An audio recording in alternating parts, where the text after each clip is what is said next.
Hi, this is Caroline. Thanks for joining me today. In today's video, I'm going to show you how to make a motion-triggered surveillance camera. You can use this to surveil your pets at home. I use this as a cat monitor, and I will hook it up with an operating system that's open source called Motion I will hook it up to an email account. It will email me a picture. Every time motion is sensed, it will upload pictures and videos to my Dropbox account. I will hook it up with IFTTT, if this then that. I've covered that in a previous video, what IFT is, so you can check that out on your own, but I will be using the webhook in IFT so that it sends a push notification to my phone, an alert on my phone every time motion is triggered, and also it will write to a Google Sheet. So a lot of stuff we're going to cover today, so let's get started. Let's start with the materials we need for this project. I'm going to use a Raspberry Pi Zero W, and that is right here. I did purchase the full kit, which was useful because the full kit comes with a case, and there are different covers for the case. Now this cover I'm going to use from the official kit has a little hole in it, and then the Raspberry Pi camera, this is the V2 module camera, fits perfectly right inside of this kit, of this hole, and it just pops in just perfectly like that. So I'm using the camera. The kit also came with this strip, and what the strip does is this attaches the camera to the Raspberry Pi Zero W. I'll show you how to do that in a second. It also came with the micro SD card. You'll need that. You'll need some sort of power source. That comes with the kit as well, or you can just use a micro USB to a power bank charger or an outlet. So that's great. Back to the camera, I'm going to use the official V2 camera on this project, but I did try this out with just a regular old webcam. This is one, I like this webcam personally. And I'm not endorsing this product or anything. I just had this in my closet that I wasn't using anymore. This one is really nice because it's got a tripod mount, and you can attach it to a little tripod. So that's one option to use this as a surveillance camera. You've got to have a way to stand it up. So that's one option. The other option, which is less likely, depending if you have a 3D printer, is I did go on Thingiverse and I found a little stand to put my case in. So I just printed out this little stand and you put it in this little case. And it works just like that. The other option is I did modify the design just slightly to accommodate a 1/4 inch nut right here. And with this, so I printed this little stand.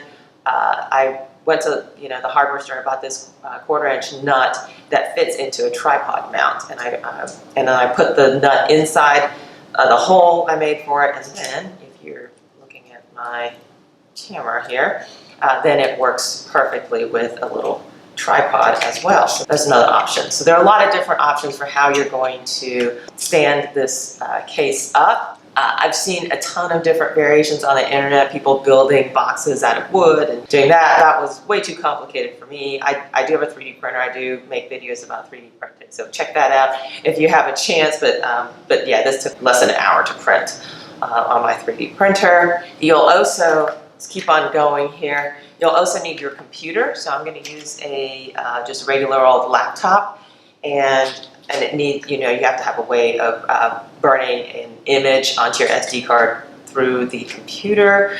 And just briefly, I'm going to use a monitor, and you'll see why I'll need a monitor just briefly in this project as well. So that's what you need to get started with this project. All the materials, if you're excluding the monitor, hopefully you have a monitor and a computer. If you're excluding all of that, you're looking at purchasing the kit. Hopefully you already have a webcam that you can use from home, or you can purchase one of these module V2 cameras as well. So that's another option. So I was really intrigued by this project. There's just a ton of commercial cameras out there. I bought one in 2011. I bought a used one off eBay, and it lasted me for about 5 years. And it was motion triggered, and it captured a picture. I paid $68 for it.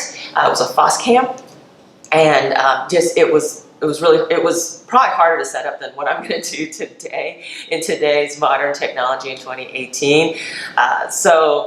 Anyway, so I see a lot of commercial products out there today, and this is, this isn't, I would say it's close to what you can get commercially if you just buy the product, and I encourage you to do that. If you don't want to go through all this trouble, you just set it up, and I'm sure that's a lot easier. But this is kind of a cheaper way of going about getting a surveillance camera in your home. Let's move on to the tutorial now of how we're going to do this project. I'm using my laptop first to burn the image. I'm going to do a screen record here on my computer so you can see what I'm doing. I use Etcher.io. It's a free application that you can download off the internet, and it's available right here, Etcher.io, and I've downloaded it, I've already installed it, so I'm skip over that step for the sake of time, but make sure you have this application installed on your computer first. Next, I'm going to download the image, and this is called Motion iOS, and I'll leave the link in the description below, and I'm going to go to Releases. And the latest release at the time of this recording is 2018, June 6th. So go to this link, I'll link to it below, and then scroll down and you'll see, depending on what kind of device you have, you can download that image. Now I'm using a Raspberry Pi Zero W. So when you look at these choices, there's a Raspberry Pi, Raspberry Pi 2, and Raspberry Pi 3. I'm going to go for Raspberry Pi without the 2 or the 3. That's the one for the 0. So right here, I'm going to click on that and it's going to automatically download to my computer. Yay! Alrighty, so let's get that started here. So first I'm going to launch my Etcher.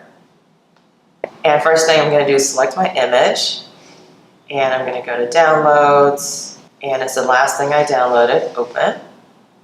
Then I need to select my drive. Now first I need to put in my SD card. So I've got a little adapter that you may or may not need, depending on what kind of computer you use, and I'm inserting it in right here on my computer, and I'm going to hit select drive, and right here I see my SD card,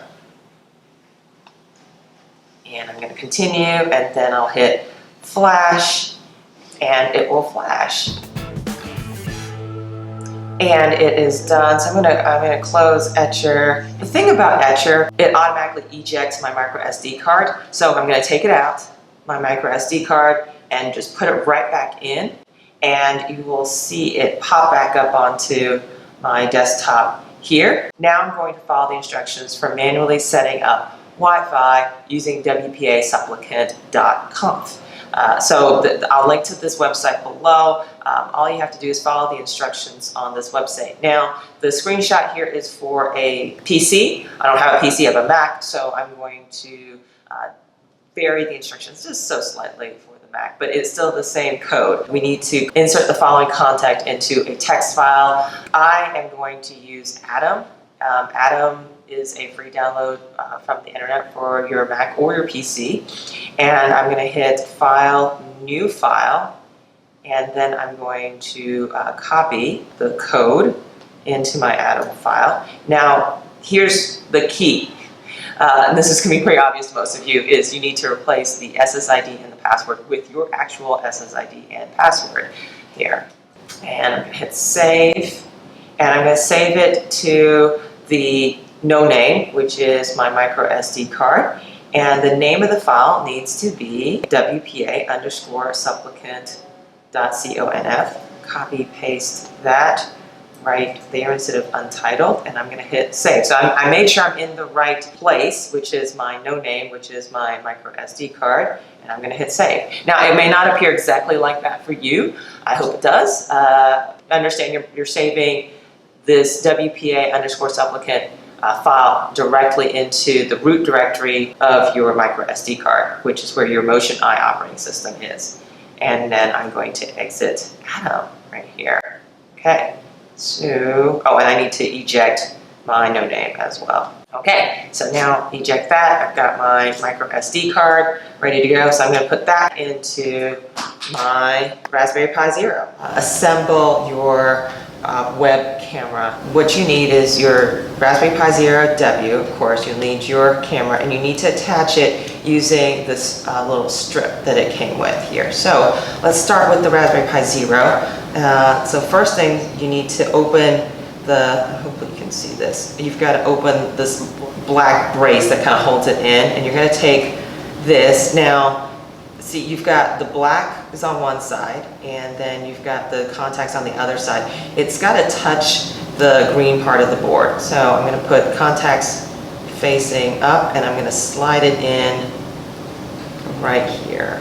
And slide it in, and just push it all the way in, the ribbon, and then you've got to get your fingers and push the black brace back in, and then it's securely fastened inside. Next, you have to do the same thing but with the camera. So same thing, you've got to open the latch brace with your fingernails here. Got that out. Same concept. There's the black part and then the contacts. The contacts need to touch the green of the green board, and then we'll just push that in as well. So you can see that. And you give it a little tug. Make sure it's all attached there. All right, that's the goal. Now love this. I mean, it's just really clear. You put the camera in right here, and then you push it down, and there's 4 little pegs, so it just securely fits in. And then you want to put your SD card in here. And once again, the contacts touch the green board. And then you want to slide in your Raspberry Pi Zero W, and you can put this all together. Popped it in there.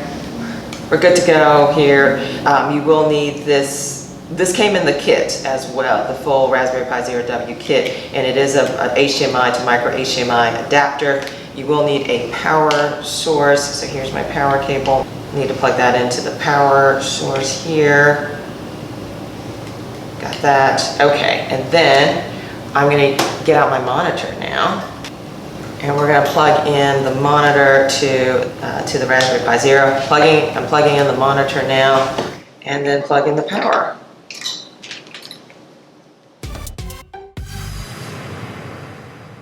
Excellent. On our monitor here, it's confirmed that MotionEye is working on our Raspberry Pi Zero W, and it gave us our internal IP address. This is key. Write this down, and what we're going to do is we're going to use our regular computer, do MotionEye from here on out. So that'll be pretty cool. So that's all you really needed the monitor for, is to get that IP address, so you know how to get to your MotionEye onto your computer.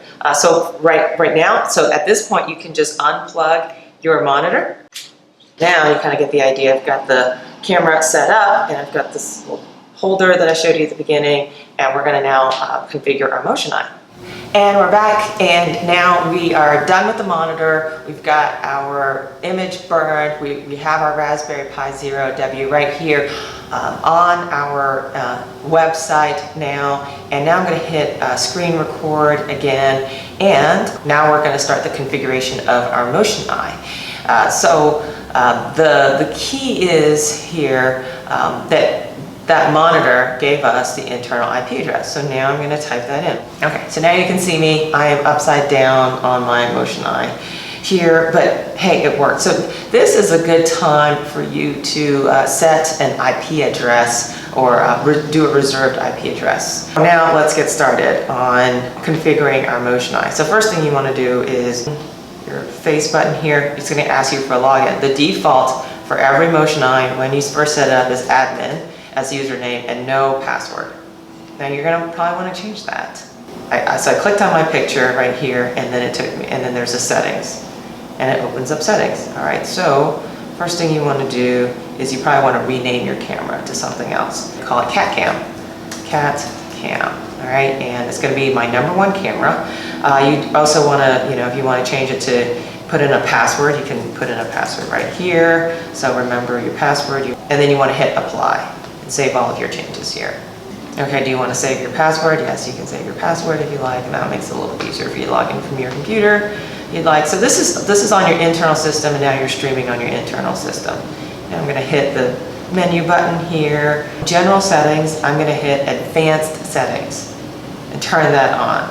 Then you'll see network services video device. Now you can set your resolution here. I'm going to set mine to 1280 by 720. See how that works. And video rotation. Now this is key. I'm going to rotate my video 180 degrees so I'm not upside down anymore. I'm going to hit apply. And here I am. I am now wider and not upside down anymore. Yay! Okay, and I can see myself. I put in a password. That's great. So let's get to the good stuff now. That was the basic configuration. So text overlay, I'm going to keep that the same. The name of the camera and the timestamp. Video streaming.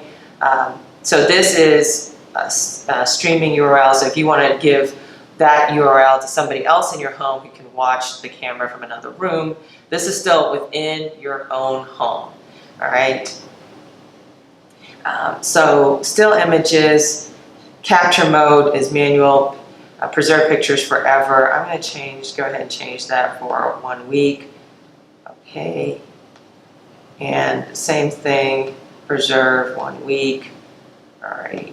So we need to configure motion detection. That's really key in that we don't want this running all the time. So then you can decide how much motion it is. So I think most people set it to about 10% here. If there's noise, it will detect light switch.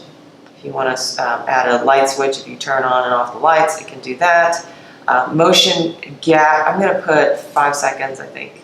And I'm going to put 5 frames before and 5 frames after. And then minimum motion frame, you can change that to 10. And so I'm going to hit apply and apply all of those changes. So now I'm setting up motion detection. I did look into buying a motion detector. This is not a motion detector. This is a Raspberry Pi camera, or you can use a regular webcam, and it's detecting changes in the frames if you turn the light on, or a sudden sound to determine if there's motion. So there's no actual motion detector in this setup here. Okay, next we're going to do motion notifications. So send an email, and this is where you set up a Gmail account. So I highly recommend setting up a Gmail account specifically just for this purpose and no other purpose. And you don't have to continue checking that email, like logging in, checking in. You can set it up on your phone. You can set up multiple email addresses on your phone, and that way you'll get those notifications on your phone, just like you're pulling your email like normal. So I've set up an email address, and they do recommend a Gmail account. 7, I think, is the port. And then your account is your email address, and then your password, and then your from address. I just put the same thing. And then attach pictures and a time, how many seconds, maybe 3 seconds. You need to enable use TLS with Gmail. And so I've sent myself a test email, and it says it works. And I'm going to go over to my computer here, and it says motion detected. And I've just sent myself a test email, and it works. So here I've sent up 2 test emails. I'm checking my email. So now you see all of my previous emails here. So I've had this running for a few days now, and it does work. So I get an email.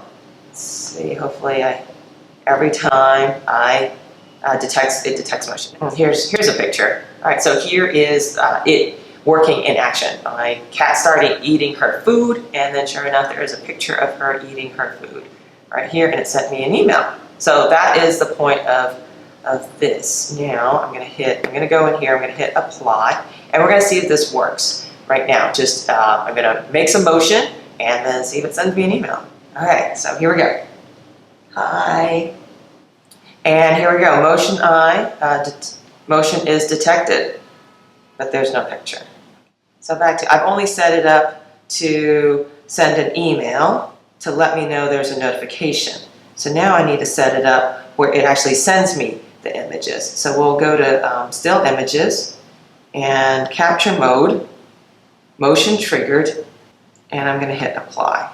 And we're going to go back to making motions and see if that causes an email to be sent. All right, so now we have an email, and it is me waving my arm. Now we're sending ourselves an email with the picture attached. So that's really convenient. You can set up on your phone, and that way you'll just receive an email and you'll have a push notification. So same thing, we're saving our movies as well. It is creating little movies here. I do want to go to file storage now. So file storage is right here. It's under the video resolution. And what I want to do is I want to upload my media files to Dropbox. And so I put, yes, I want to upload media files, and I'm going to select Dropbox. Now you can do Google Drive as well. Dropbox location, that's a folder, include subfolders, yes. And then you've got to hit obtain key. And then it will go into your Dropbox account. So it would like to access, you have to hit yes, allow in order for this to work. And then you've got a code. And then you go into here and you put your code right here, and then you want to test your service and see if it works. All right, there it goes. So I typed in Tia Cam. I'm going to hit apply. And I will continue to make motions to trigger this motion service, and hopefully it will start uploading to my Dropbox. And sure enough, here it is in my Dropbox. And let's open this picture, and here I am. There's a picture of me, and it is uploading to Dropbox. So this is pretty cool. It automatically uploads my pictures to Dropbox. Here we go. So what's really cool about this little feature is that it will upload a little video as well when it's motion triggered, and it all goes into your Dropbox, and then it's deleted off of your camera eventually. So we will, as we sit here and wait, as I do more motions, you will see eventually a video come into my Dropbox. And then from there, you can really do whatever you want. They are MP4 files. I'll just show you one that I've already recorded. So, oh, here's one. Okay, so here's a video that's already recorded while I was sitting here. Play that video. And yeah, here it is. It's a video of me waving my arm, as you saw me do earlier. So we've got more emails sent to myself every time it's detecting motion with the pictures. As you can see, we're uploading to Dropbox automatically. So we've got Motion Eye working with email and with Dropbox. Now next I'm going to show you how to use something called IFT, and we're going to set it up where it logs into a Google Sheet every time it detects motion. And then you'll have a log of for me, I'll have a log of every time my cat went to her food bowl and drank water or ate food. But you could use it for other things. You can also set up motion detection, and it will turn on a light if you have it set up with your IFT. So let's go to IFT. And it is, so I've gone over IFT in previous videos before. Hopefully you're already familiar with IFT. IFT is a free service on the internet, so you can sign up for an account here for free. I'm going to sign in, and it's got all these applets that you can make. I'm going to search on webhook. So what we're going to use today is something called webhook. And webhook is basically a unique URL that is for you, given to you, that you can customize. And every time it sees that URL called, it will perform an action as you have created for it. So, for example, I am going to go into my applets, and I'm going to create a new applet here. So if this webhook. Okay, so if you see webhook, you receive a web request. I'm going to click on that, and we're going to give it an event name and create that trigger. So I'm going to call this cat cam, and I'm going to create a trigger called cat cam, and then that, and we're going to do a Google Sheet, and we're going to say we're going to add a row in this sheet, and it's going to say, so I'm going to call this, you can name your spreadsheet whatever you want to name it. So I'm going to name it cat cam. And then it's going to give me the event name and different values. Now I don't have any values, so I'm going to delete all of that right here. I'm just going to do the timestamp occurred at and event name. And then the folder, you can put it in any folder, and then you want to create that action. And you can also receive a notification on your phone every time it runs as well, and that will let you know that your spreadsheet was updated. I'm going to hit finish and say yes. And next thing we need to do is take that webhook and put it into our Motion Eye. So now we've got to figure out what is our webhook setting. here it is. Okay, so it gives you your key here. I'm going to blur all of this out when you see the final video, because you could take this webhook and then make my stuff too, and then and really do weird stuff with it. So event is cat cam, and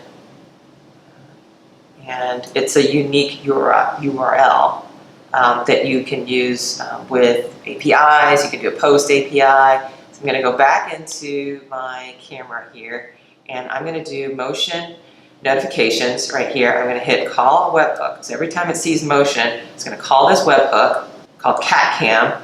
I'm going to do a post JSON, and I'm going to hit apply.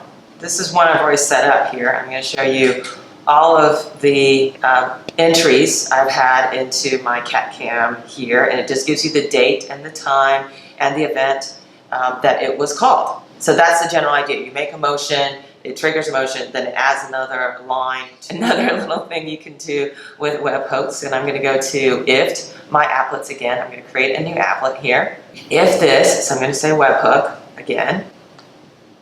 So when you receive a web request, and we're going to give it a name, so it's cat cam again. So it's the same name. You can have multiple webhooks with the same name that do different things. So when it sees cat cam, then you need to set up your light switches, for example. So I mostly have TP-Link light switches. So I'm going to do TP-Link CASA, and you'll see I can turn on a light or turn off a light. So for example, every time this detects motion, I want to turn on my bar light, let's say, for example, and I can create that action.